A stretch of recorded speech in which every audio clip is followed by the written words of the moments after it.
Hello and welcome. My name is Grace, and in today's video, I'd like to share with you some thoughts I have on the Nine of Swords. I think at some point I mentioned that the Eight of Swords was the first card I ever pulled from a tarot deck ever. And it's the Eight of Swords is a common theme. Whenever I read for myself, it's the Eight of Swords. Whether someone else reads for me, there's the Eight of Swords.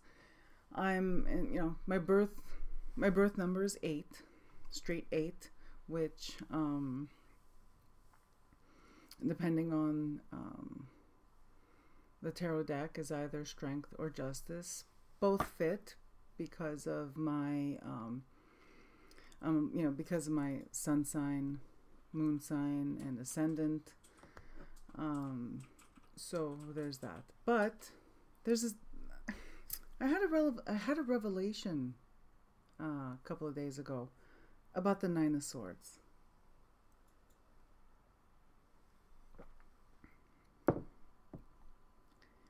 Nine of Swords is a card that stalks me a lot too. But usually it'll come up like, this is the Nine of Swords this is the first Nine of Swords I ever saw in my life, and this is always the Nine of Swords. Even though I have other decks that interpret the Nine of Swords slightly differently. What did I learn? Nine of Swords, nightmares. Boiled right down to nightmares. Which I have to be honest, is not very it's not very open to interpretation, nightmares. At first it seems like it is, right? It's like, the crap we manufacture in our brains, right? About, worst case scenario. But let's look a little bit at the number 9. Now, culturally, I'm going to always tie it back to culturally because that's where all this stems from for me. Like, this is where I learned all this stuff. Number 9 is perfection. Number 9 is 3 times 3, and 3 times 3 is perfection. So this card always threw me for a loop.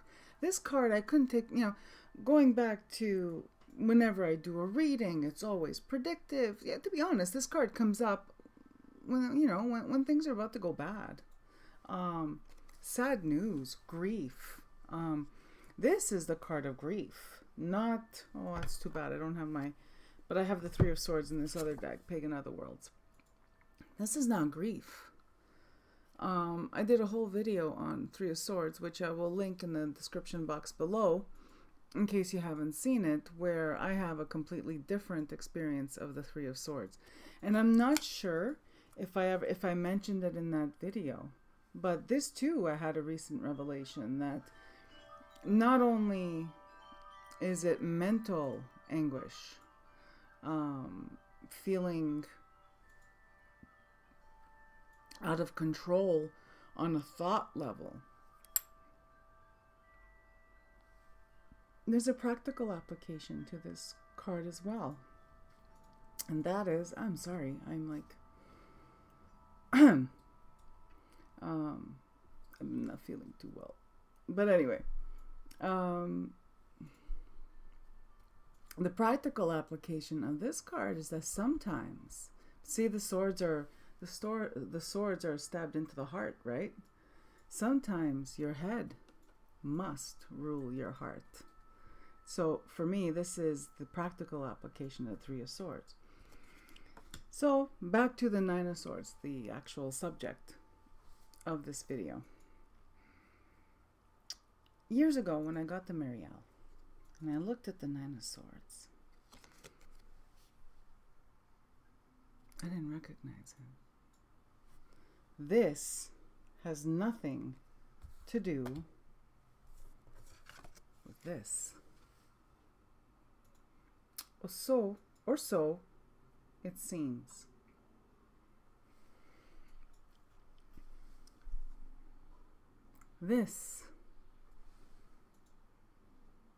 This gives a sense of, if you follow the bird, it gives a sense of rising above the storm, rising above this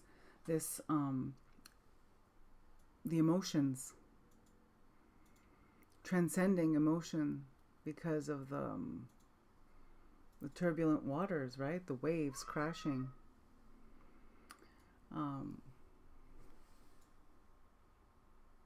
This one is very static. It's not like this one. There's no movement in this one. But this one has always puzzled me. I see, all the different, the zodiac signs and the patchwork of the blanket. There's lots of symbolism. Well, lots. There isn't that much, but there's some symbolism in this card. But what you see first is the image of this person in their bed, unable to sleep, or, grief-stricken, or waking up from a terrible nightmare. But I always wondered, why are the swords lined up this way?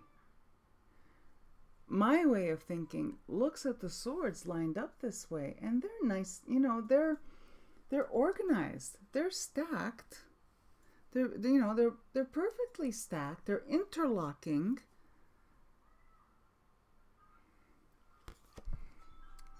So this card's always given me a little bit of trouble. One, because on a divinatory level, it always heralds a time of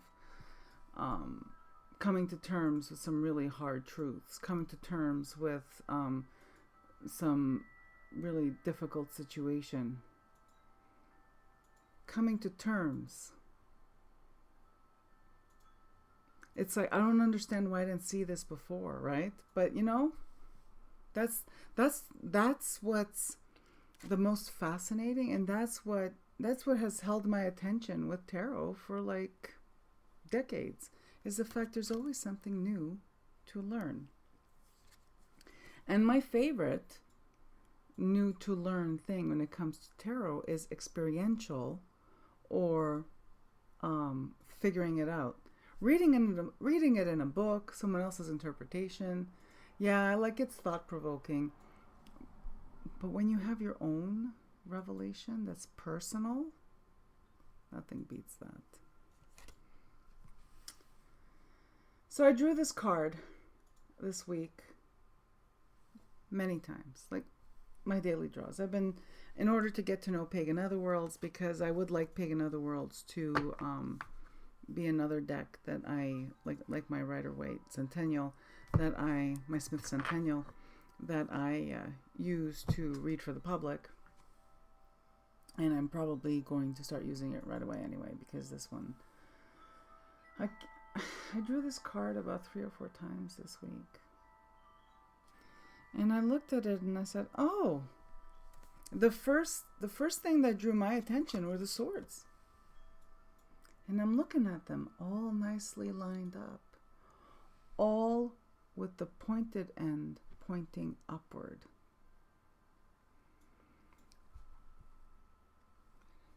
So I pondered this card, and then I looked at the swan, and how swans are graceful on the surface, and they're paddling like heck below the surface. And I thought, okay, and the swan is in water, and swords are air and mind, and water is, rules emotions and the unconscious. And then every day that I drew this card, because every other day this was the card.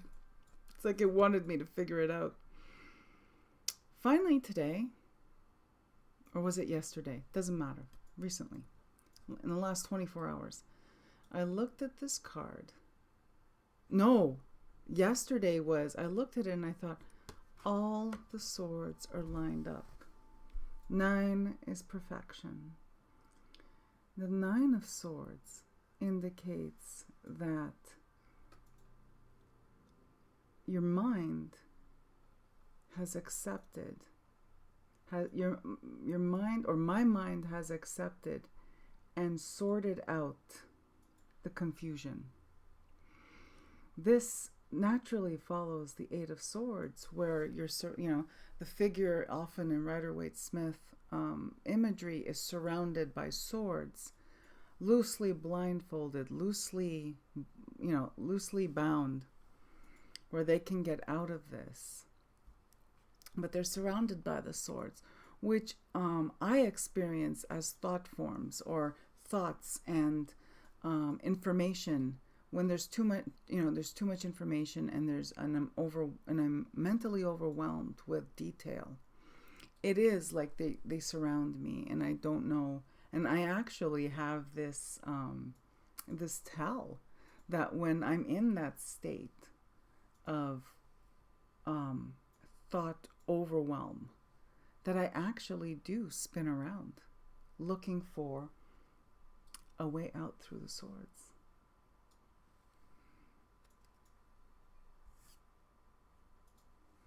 This and this. These are two Nine of Swords that illustrate from the Eight of Swords of this type of imagery, which would be based on Rider-Waite. Now the swords are all, they're pulled up from the ground, and they're all lined up in order in the air. These are facing straight, and these are facing upward. What this figure has in common with the swan is that this figure is covering their face, and they don't see the swords all lined up in a neat row. That they don't see that the situation or the mental anguish, the thought, this is someone stuck in their emotion, not seeing the path, the logical path, the solution. The solution is there. The mind has already figured out the solution. The mind has already figured out the path forward. But the figure is still caught in their emotions. The swan is chained. See, there's a golden chain. There's a cuff around its neck, or a collar around its neck, and a golden chain that goes downward into the water of emotion. They're both tied to their emotion and their emotional response, but being thus unable to see the mental order that has been attained. And this was my revelation, a personal revelation regarding the Nine of Swords. I think now, going forward, I will welcome this card, because I will understand that I have sorted out the Eight of Swords. I've sorted it out mentally. Now I got to get over myself emotionally so that I can see the path forward. So that was my little thing on the Nine of Swords.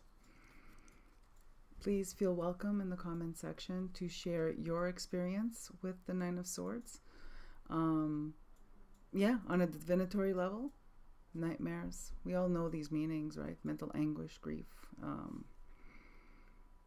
But it opened up a whole new world for me when I connected through the Three of Swords. Sometimes your head must rule your heart.